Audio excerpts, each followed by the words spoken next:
택시 사업자들이 자신들이 원하는 연료를 사용할 수 있도록 해달라고 요구하고 있습니다. 연료로 사용하는 LPG 가격이 너무 오른 탓인데요. 이 택시 사업자들은 경유를 쓰고 싶다고 하는데 정부에서는 압축 천연가스 CNG를 쓰라고 합니다. 택시 연료의 다변화, 무엇이 문제인지 알아보도록 하겠습니다. 서강대 이덕환 교수 나와 계십니다. 교수님 안녕하십니까? 네, 안녕하세요. 네, 택시 사업자들이 연료 다변화를 요구하는 구체적인 이유부터 듣고 싶습니다. 예, 그 택시 뒤에 이렇게 연료 다변화를 요구하는 스티커를 붙이고 다니는 걸 보셨을 겁니다. 네, 벌써 꽤 오래됐죠. 맞아요. 지금 우리나라에 운행 중인 택시는 한 23만여 대 정도 되는 걸로 알려져 있습니다. 네. 이 택시들이 80년대 중반부터 시작해서 LPG, 주로 이제 프로판이나 부탄 가스인데요. 이 LPG를 연료로 사용하고 있습니다. 네. 지난 한 30여 년 동안 그렇게 사용을 해왔죠. 이 LPG는 원래 정유 공장에서 나오는 부산물입니다. 부산물을 화학 원료로도 사용하고 자동차의 연료로도 사용할 수 있는 그런 물질인데요. 네. 처음에는 국내에서 생산되는 부산물로 생산되는 LPG를 연료로 사용해서 별 문제가 없었습니다. 그런데 이제 택시의 숫자가 늘어나고 연료 소비량이 늘어나면서 지금 현재는 국내에서 사용하는 LPG의 한 60% 정도를 해외에서 수입하고 있는 실정입니다. 네. 그러면서 이제 국제 LPG 가격도 상당히 많이 올라가지고 지금 택시업자들한테는 상당히 큰 부담이 되고 있습니다. 네. 그래서 이제 몇 년 전부터 택시업자들이 이제 자동차 기술도 개선이 되고 그랬으니까 이제 경유를 사용할 수 있도록 해달라.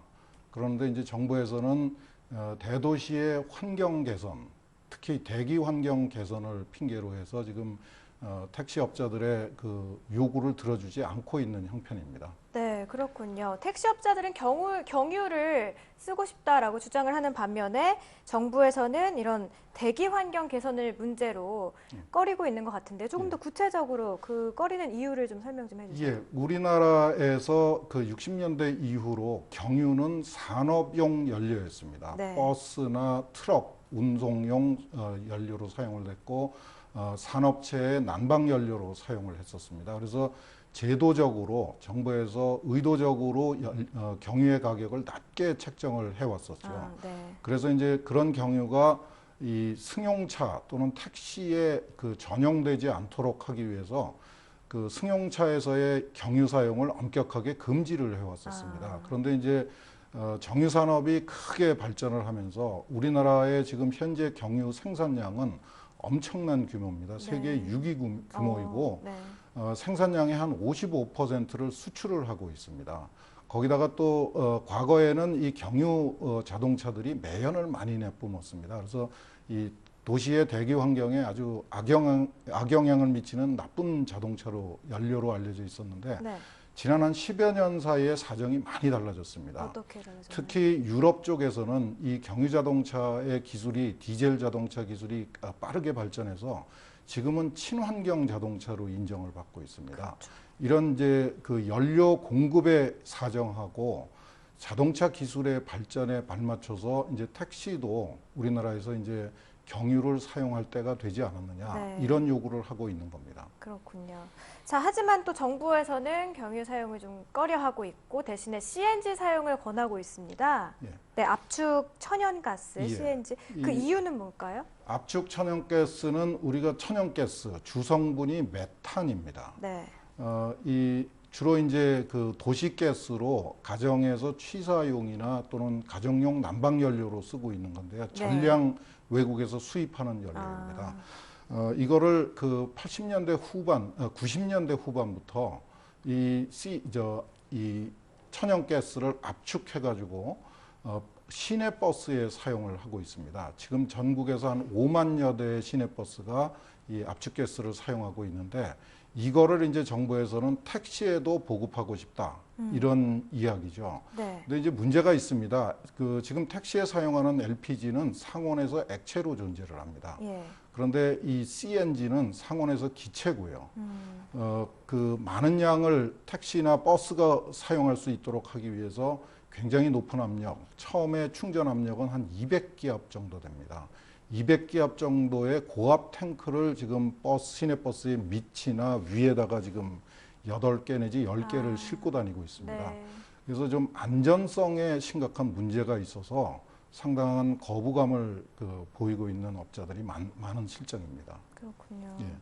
자, 반면에 정부에서는 CNG 사용을 권하고 있지만 기획재정부에서는 또 반대하고 있는 걸로 알고 있습니다. 예. 왜 그런 건가요? 우선 그 CNG를 택시에 사용하기 위해서는 기반 시설이 필요합니다. 이 LPG하고는 다르게 전부 가스 상태, 특히 냉장되어 있는 영하 100도 가까운 낮은 온도로 냉장되어 있는 이 천연가스를 이 기화를 시켜가지고 택시에다 넣기 위해서는 200기압 정도의 높은 압력으로 넣어줘야 되거든요. 네. 그런 가스 충전소를 그 전국에 설치를 해야 되는 문제가 있습니다. 그리고 그 가스 충전소가 워낙 위험한 시설이기 때문에 도심에서 멀리 떨어진 곳에다가 설치를 해야 되고 택시들이 불필요하게 그 충전소까지 왔다 갔다 하는 그 낭비를 일삼게 되죠. 그리고 네. 또 하나는 정부에서 지금 그 CNG를 보급하기 위해서는 막대한 보조금을 지급을 해야 됩니다. 그러니까 이 예산을 다루고 있는 기재부에서는 그런 기반 시설을 마련하고 보조금을 지급하는 데 들어가는 비용 때문에 이 CNG 활용을 꺼리고 있는 거죠. 예. 그렇습니다. 자, 정부가 일각에서는 또 택시의 연료 선택권까지 간섭하는 게 바람직한 일인가라는 이야기도 나오고 있습니다. 교수님은 어떻게 생각하시나요? 이게 사실 지금 심각한 문제입니다. 지난 80년대 사실은 그 이전부터 우리나라 정부는 그 차종에 따라서 또는 산업에 따라서 이 연료를 정부가 결정을 해서 운영을 하도록 이렇게 정해왔습니다. 네. 이 택시의 경우에도 아까 말씀드린 것처럼 80년대 중반부터 LPG만을 사용하도록 제한을 해왔었고요. 90년대 후반부터는 시내 버스에는 또 CNG만 사용하도록 했습니다. 네. 그 뒤에는 엄청난 양의 보조금, 세제 혜택이 따라갑니다. 이제 우리가 사용할 수 있는 연료의 종류가 상당히 많고 이게 시장 경제에 따라서 자유롭게 선택이 되면서 우리 사회 전체의 에너지 믹스라고 그러는데요. 에너지 소비 효율을 극대화시키는 노력이 필요한데 정부의 이런 에너지 선택권을 제한하는 이런 정책들이 에너지 소비의 비효율적인 요소를 야기시킨다 하는 지적이 있습니다.